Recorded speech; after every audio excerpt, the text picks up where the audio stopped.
What's going on, everybody? I am in St. Louis. That's right. Hold on. I'm getting it together, everybody. I'm in St. Louis live. Let's see. How you guys doing today? I hope you guys can hear me. I hope you can see me.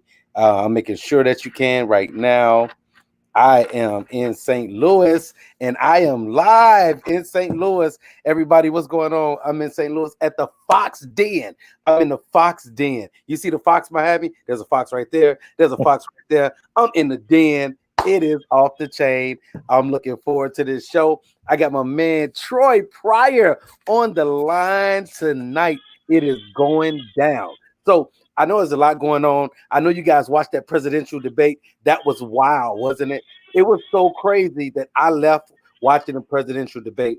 And guess what I did? I went and hung out with my man B. Cole, and I did some stand-up comedy. All you guys know, I'm Mr. Chicago. I do it all. I went out and hit the stage. It was super dope. I hadn't been on the stage in about 7 or 8 months, but I wish I would have recorded it because I did miss a beat. It's all about the people. But we're going to have a good show. I want you guys to get ready to get in tune, share it with your friends because the Simeon Henderson Show is live in St. Louis in the Fox Den, and it's going down right now. Let's get it. Ain't no stopping now, it ain't no stopping now. Ain't no stopping now, there ain't no stopping now. Ain't no stopping now, it ain't no stopping now. Ain't no stopping now, it ain't no stopping now. This what you wanted, cause ain't no turning back. This what you wanted, cause ain't no turning back.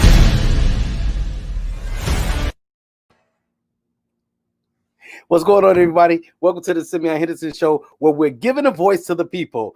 I'm super excited about tonight's show. I'm just happy, man. There's a lot going on. Guess what? It is Breast Cancer Awareness Month. You see the new shirt, the new Be Symbolic and Fight shirt.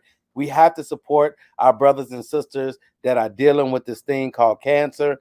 It's just one of those things that, you know, it's plagued a lot of our families. I lost my mom, my grandfather, my uncle, a lot of different people. I have survivors. My mother-in-law is a survivor. My cousin's a survivor. My good friend Jocelyn. My brother Antoine Muhammad is a survivor. But there are so many people that cancer has affected. We have to support.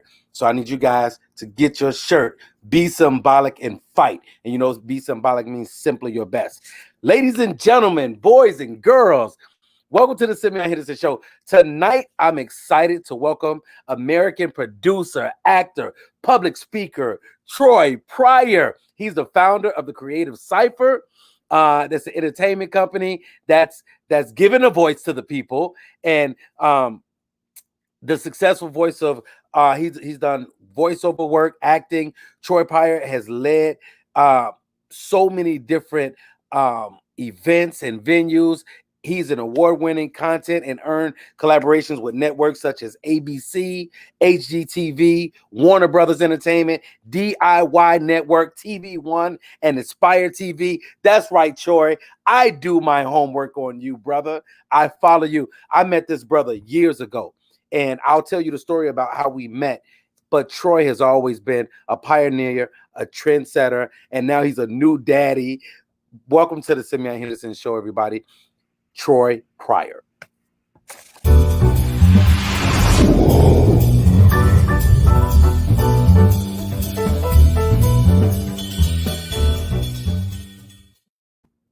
Troy, what's going on, brother? How you feeling, man?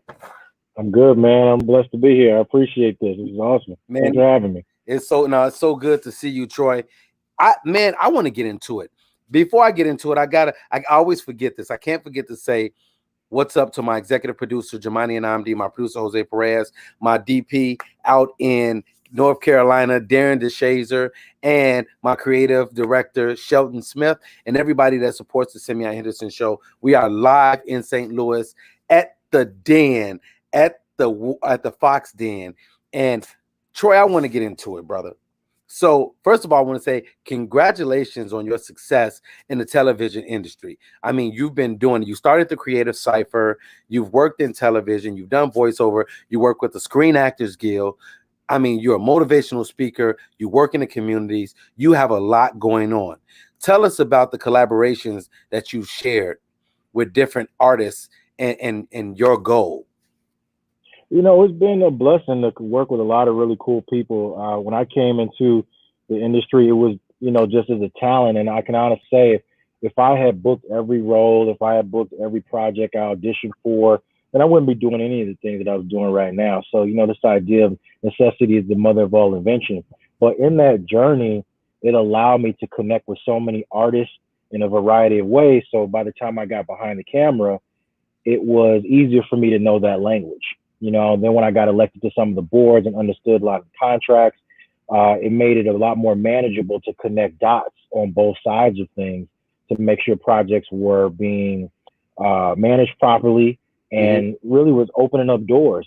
The thing that really stuck for me was that when I started the Cypher, it was more of a very individual goal in mind. I said, I need to create opportunities for myself. But then as you connect with other artists, you realize that a lot of people, we're all going through the same thing. A lot of creators are like, or a lot of actors or performers are, wondering why certain roles don't exist or why certain opportunities don't exist. And that's when I say, I can't do this so that, I'm the only one that wins. It has to be something that everybody wins. And then when you start to figure out where the gaps are and how you can support somebody else, a lot of it just comes back around. And that's what's been happening. And it's just continued to grow and blossom. But at the heart and soul of it, there was a problem. We wanted to solve it. We realized that other folks were dealing with the same thing, and we started banding together. Right. And I really appreciate your hustle and what you've been doing, because it's one of those things where people have to understand that we can do more together than we can apart. And I think a lot of people don't get that, brother. And that's one of the things that we have to impress upon our people so they can understand how they should do things and what's the importance of teamwork. There's so many people out there that just think they could do everything on their own. And I'm here to tell them, I know you'll tell them too, that it's not that easy, but you can do more when you work together. And speaking of that, talk to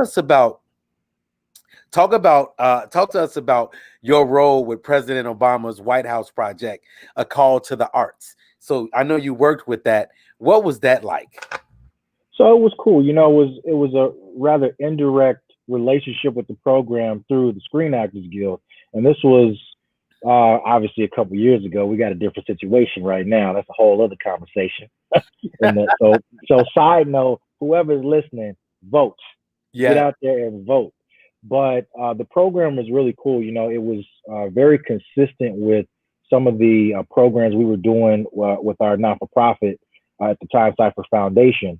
And so we would do events that would support what the Screen Actors Guild and AFI were also doing with that. So we racked up several hours and supported a lot of creators, a lot of emerging artists, putting on workshops, putting on an event that we used to do called Cypher Live at Columbia College. It would highlight emerging artists. And it was like that.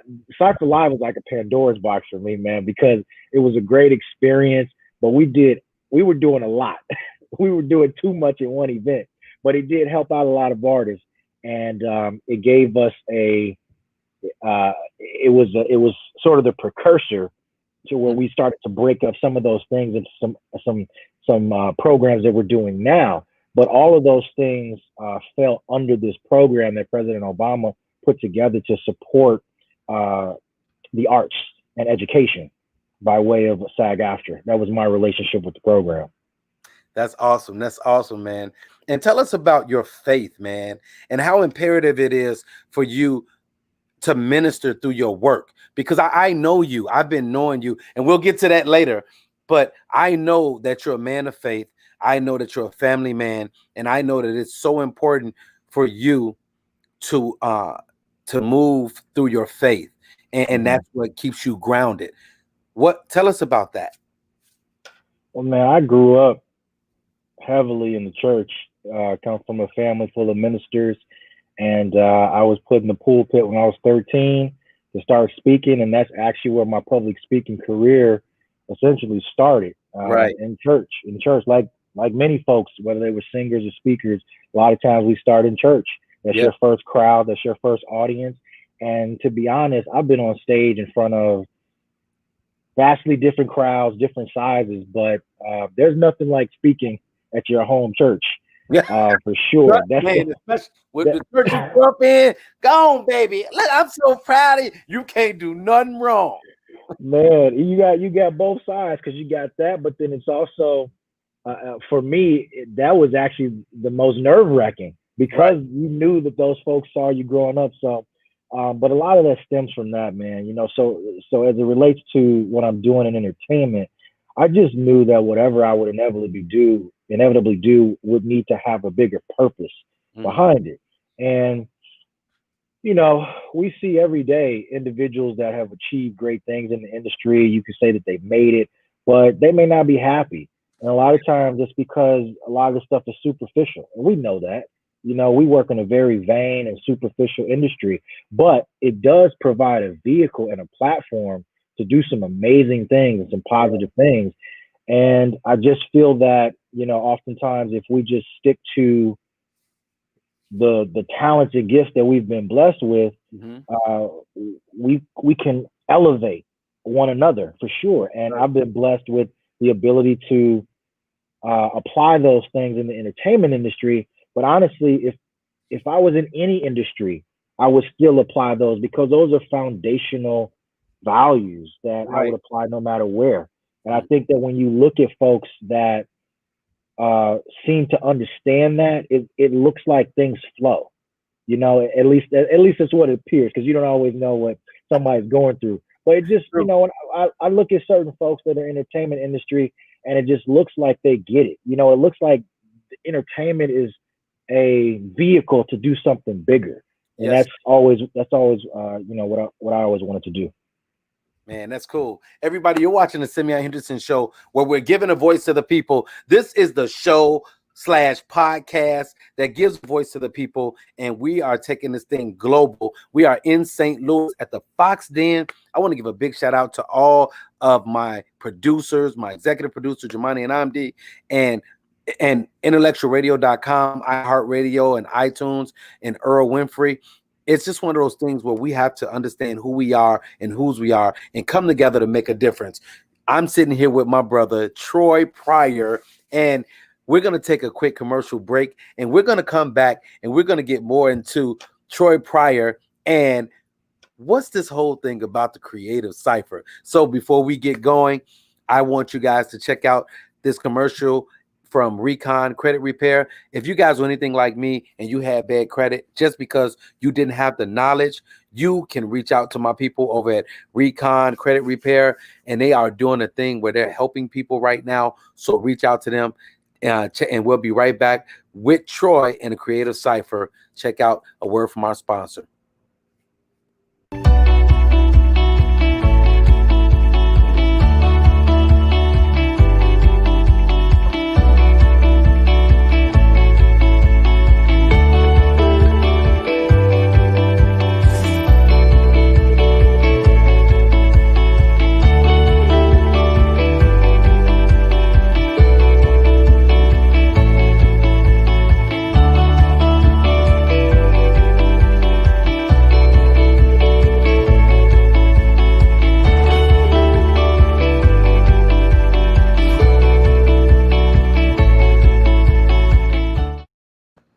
All right, everybody, I'm sitting here with Troy Pryor, the CEO and founder of the Creative Cypher, and we're going to get into exactly what the Creative Cypher does and who they are. But before we do that, I want to show you guys a quick clip showing a little bit about the Cypher and the film accelerator that they put on. Check this out. An annual Chicago Film Accelerator is in full effect. We aim to support a new era of storytelling by providing professional guidance and consultation that empowers you, the filmmaker, to execute your vision from script to screen. CFX has secured partnerships with organizations to assist with everything from legal and casting to production and post, including distribution and the festival circuit. Year one was a success with Chicago's own Chantel Siobhan's short drama, When the Leaves Fall. Now in our second year, CFX aims to support creators ready to produce a short series, and you could be next. For details, visit creativecypher.org and click Accelerator.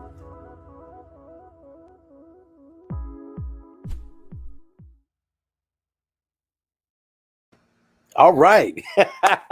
So Yeah. let me say this, and I'll say this for last, what my involvement with the Creative Cypher and with my brother Troy Pryor. So let's keep it going, Troy. You guys are watching the show, and I have my brother Troy Pryor. I am live in St. Louis in the Fox Den. I'm in the den. I wish you guys could see. Troy, if you could see this spot, like maybe at the end of the show, I'll show it. It's super dope, bro. It's super You dope. got. Let me check it out. I see you got the foxes in the back. Yeah, the fox, man. It's like, but it's foxes everywhere. Everything is foxes all on the wall, back, everything. I'll show it to you at the end of the show. But it's super dope. I want to give a shout out to everybody's watching. Sydney Chapman, thank you. Sydney said, two great men on this podcast. Thank you, Sydney. I appreciate you. Natalie Reed, Yeah, what's up? all of you guys, check it out. Thank you guys for tuning in. I appreciate you guys. These are some of our counterparts, people that we worked with and that we still work with. But Troy, let's get right into it. Tell us about the global work produced by the Creative Cypher Entertainment Company, because you guys have been going everywhere. Yeah, so when we started, this would have been 2012. We started just as a small group of 30 filmmakers at a place called Blue 1647 in Pilsen, and it was really cool. We literally set our tables up like the Knights of the Round Table, the UN. It was it really felt like it was a cipher the way it was set up. I remember, yeah. Man, it's crazy looking back on that, but it was a great experience. I remember the day that I sent the first invite through my email to 30 filmmakers. I looked at it, I stared at it for a couple hours. I said, click send, and I'll just see what happens. Mm-hmm. So we did two of those. It went really well, but the turning point for me was I noticed that it looked too similar to things that were already going on. Right. And there are a lot of amazing organizations and networking groups that already exist, and I had no ambition to recreate the wheel. The whole goal behind it was to make sure we were pulling resources so that we can complete a project. Right. So the idea was that there had to be a product. There had to be something that was a finished piece. Otherwise, we can always link up and connect. This had to be bigger than that. So it grew from a networking group to an organization that had networking, but really highlighted the resources. And then we started to connect those dots. A couple months later, we started to do some more educational programming. And then we filed for our 501c3, and we became officially a not-for-profit organization, which helped us set up a lot more programming. Well, long story short, it just allowed us to attract a lot more resources. Then what it evolved into was this creative bank. And at sort of at the right time, right place. This is when the internet was being democratized by, or the entertainment industry was being democratized by the internet. There was a surge in the importance of diversity and inclusion. There was a surge in brands wanting to attach to millennials. So the organization was right there, and it started to attract resources.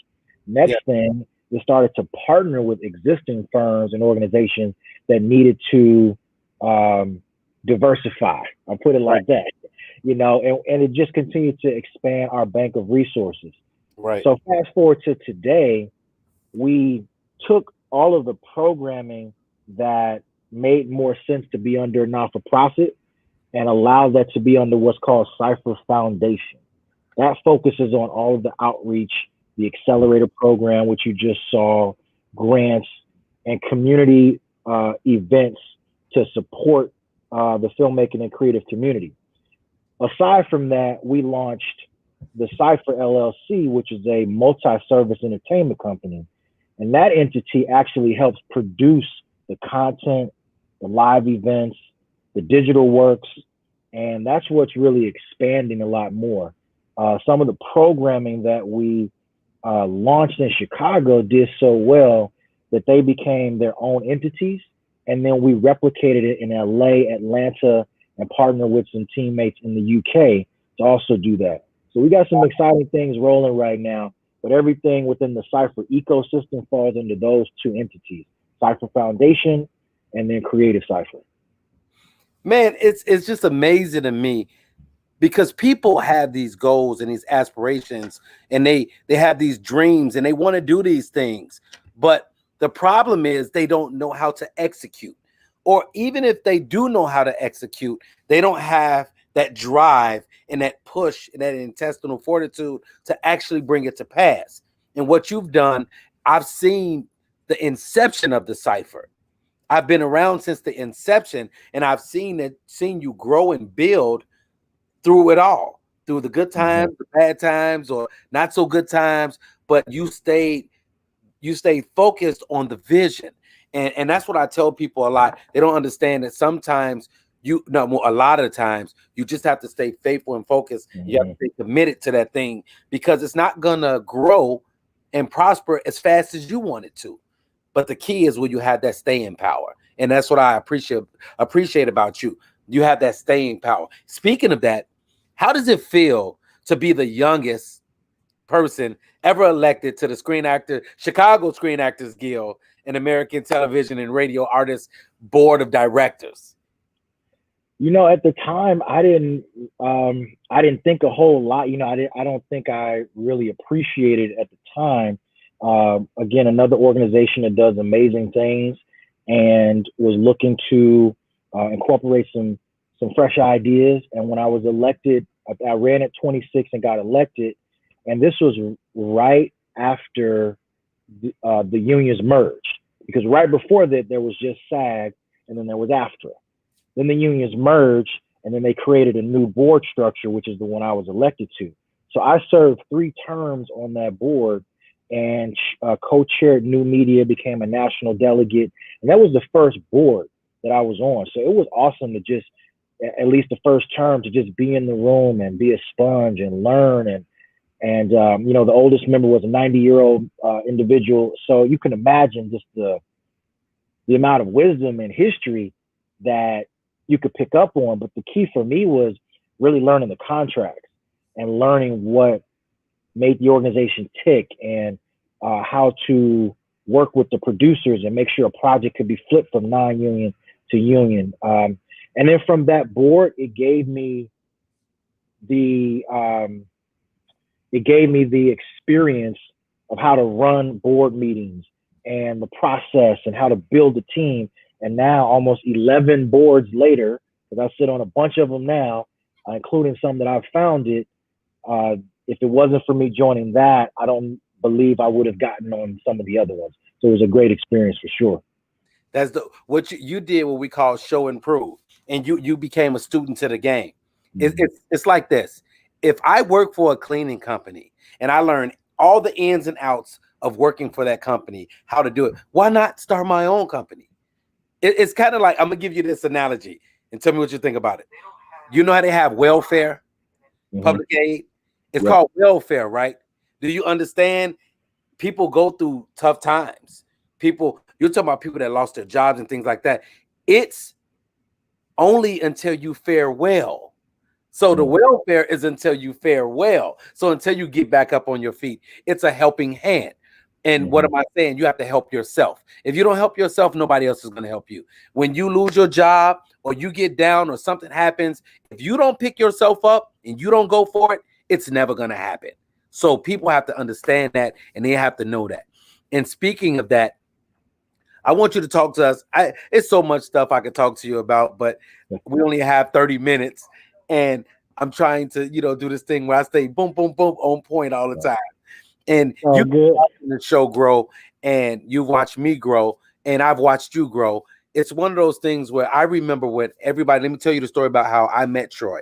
I met Troy at an audition for a football commercial, which I ended up getting that role, right? But here's the thing. Troy and I... Slight flex. Yeah. Troy, no, but this is what I said. No, but this is my point. This is my point.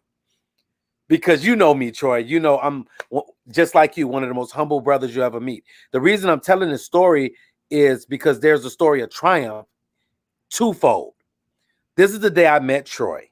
Me and Troy became like this since that day. Troy and I was helping Troy with the audition. And Troy was looking at me like, why is this dude helping me with the same role that he's about to audition for? And I'll never forget, I told Troy, and this is the word, this is what I live by, and this is one of the things that made us good friends. I said, brother, what's for me is for me, and what's for you is for you. And if I don't get it, I'm going to cheer and clap that you got it. And it was from that point that Troy saw who I was. And I wasn't trying to impress him. I was just being me. But from that meeting in that moment, Troy and I developed a friendship, not only a friendship, but a working relationship that will carry on. And Troy, you've helped me tremendously throughout this whole time. And I just want to let people know that you're one of those people that no matter what's going on, you're going to be there to help people. And that's who you are. So I applaud you, appreciate you for everything you're doing. You're a great leader, man. And speaking of being a leader, I got to talk about this before I get you out of here. So you played football in the Big Ten. You were a Big Ten. Everybody, yes, Troy. Troy was, and he was a football player, guys. I know y'all see nice light-skinned Troy. But Troy was a monster. He was a linebacker. What was it like for you? And you're gonna get this when I ask you. What was it like for you being an athlete, and how did you take that into the world of speaking and business and being who you are? Man, it's all related. It's all related, dude. When I came out of high school, I had completely destroyed my left knee, wheelchair, all that stuff. Doctors told me I was done. My first year of college, I was done with training, but I actually was not on the Illini football team. So my first year, I was a student on campus limping around, but I knew I wanted to get on that team, and I didn't have the coaches, didn't have the resources that I had when I was back at home. So I immersed myself in the physiology courses, anatomy courses, kinesiology courses, physical therapy, learning as much as possible, and eventually trained myself. I joined the powerlifting team first at U of I, and 14 months after the major surgery, wound up breaking the state record as a deadlifter. So I was on the powerlifting team first to just get strong enough to be able to walk on to the Illini football team. So the process just to get on the team was crazy. Then I finally made the team as I was 205 and eventually got to 250 as a linebacker. But just the work ethic, the determination, the order, you know, the all of that you need to have in place, showing up on time, the work ethic, all that stuff carries over.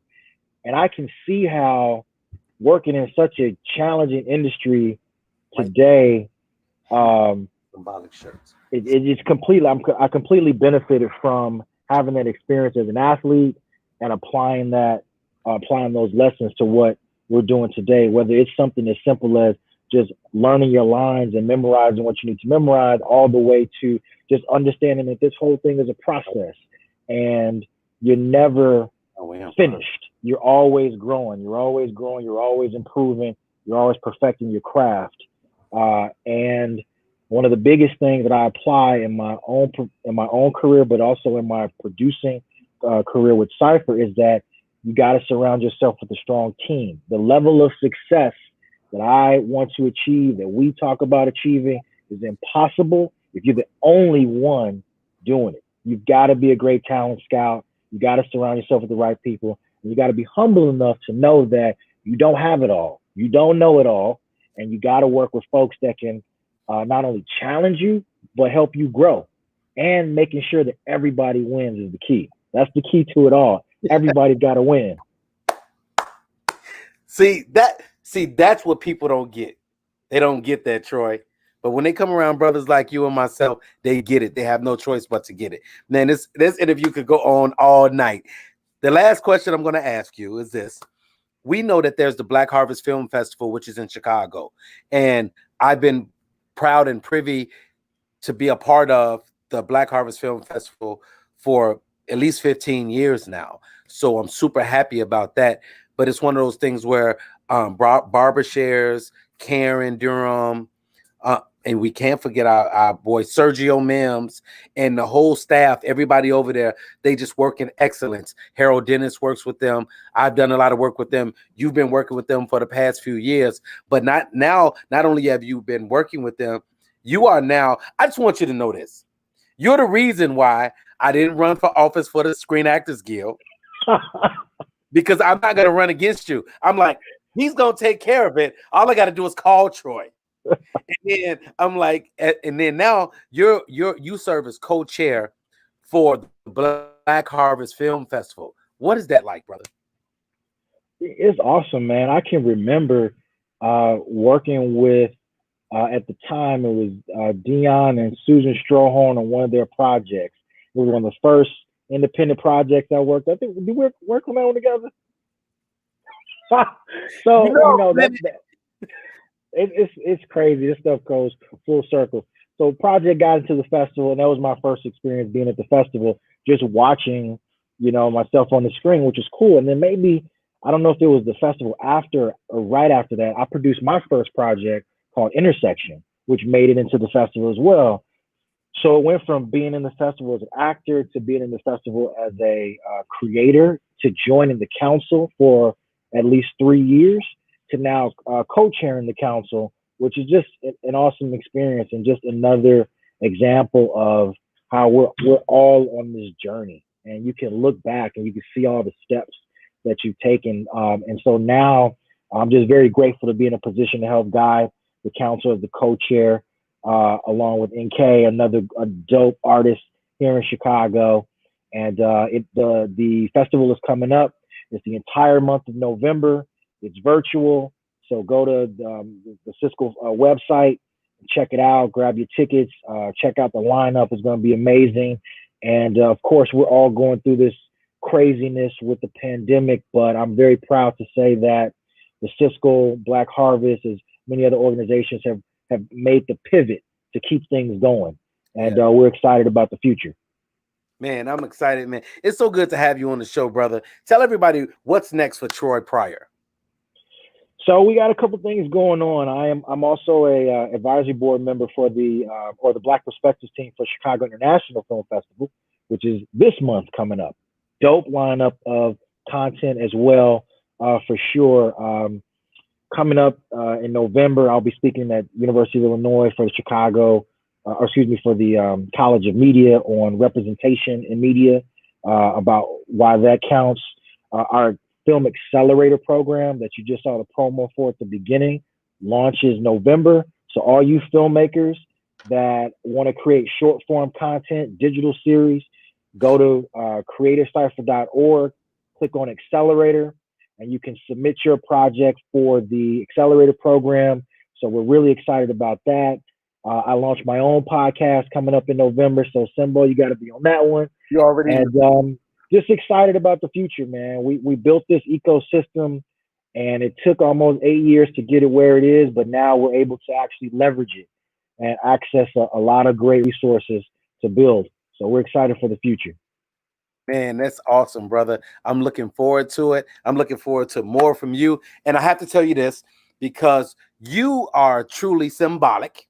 So I have a Be Symbolic shirt for you. Actually, I have a shirt and a hat for you. So I'm going to make sure you get your shirt because everybody knows that Be Symbolic means simply your best, and being deeply rooted stimulates growth, and giving 100%, which you always do, brother. So I got a question. I got a quick question. Why is that shirt white and blue? What's up with that?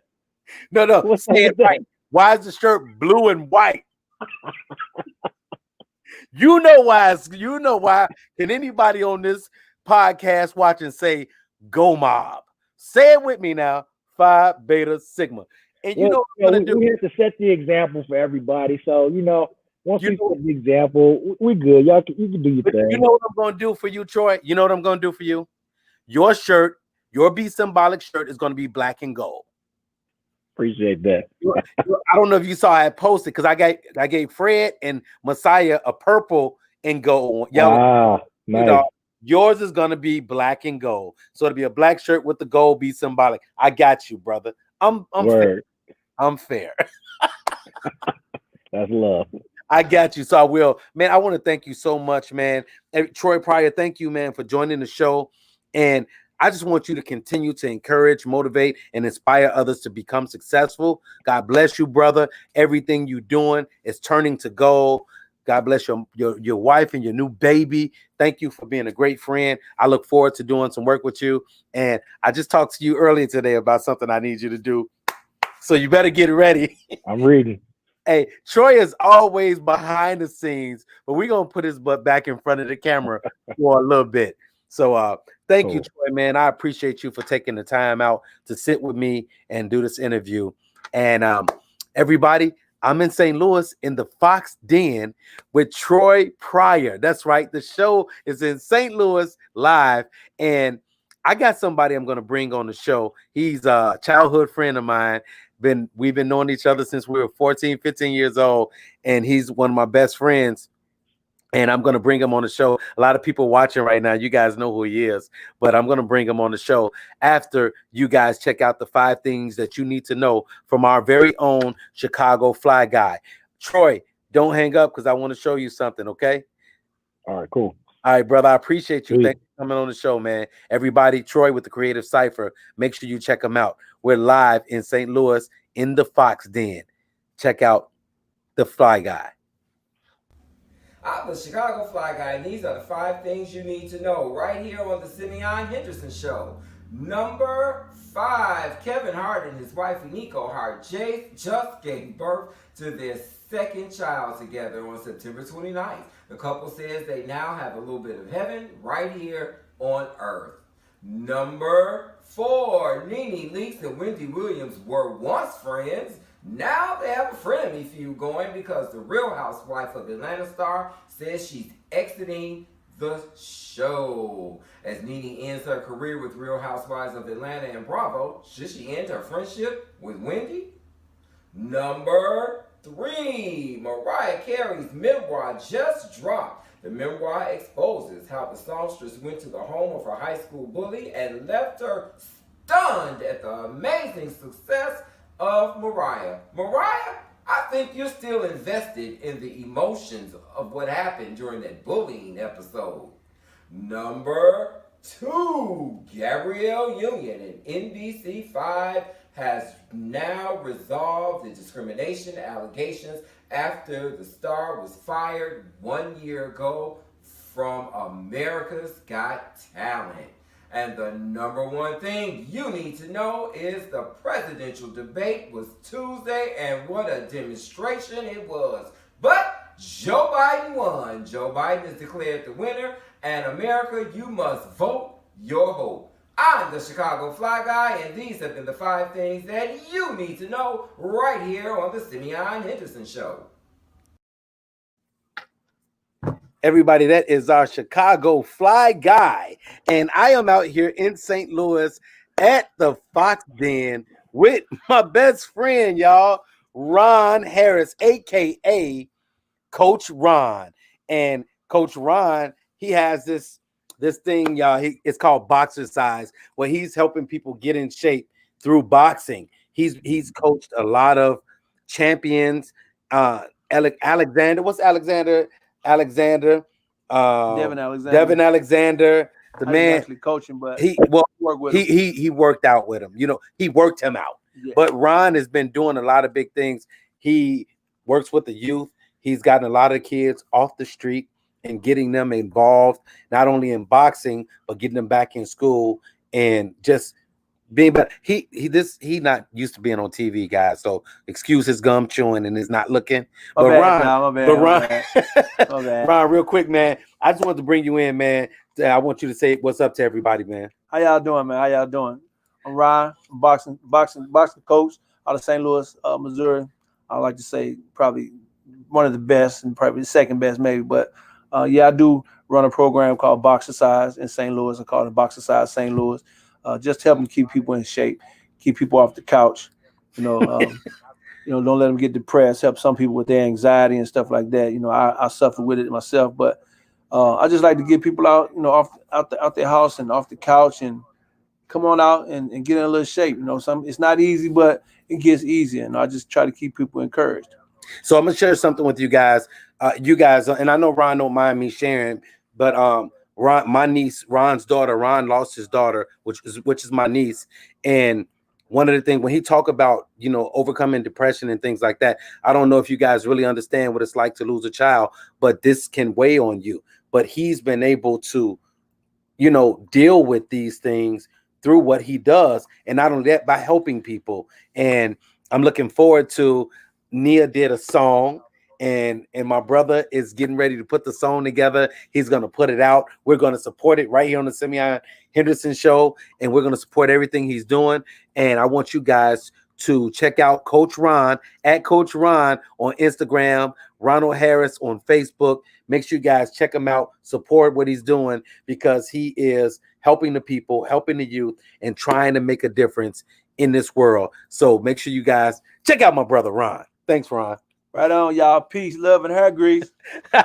So you guys can understand that I'm going to have a lot of fun this weekend out here with my brother. So real quick, I want to bring Troy back on because if he's there, is Troy still there? Let's see. Are you there, Troy?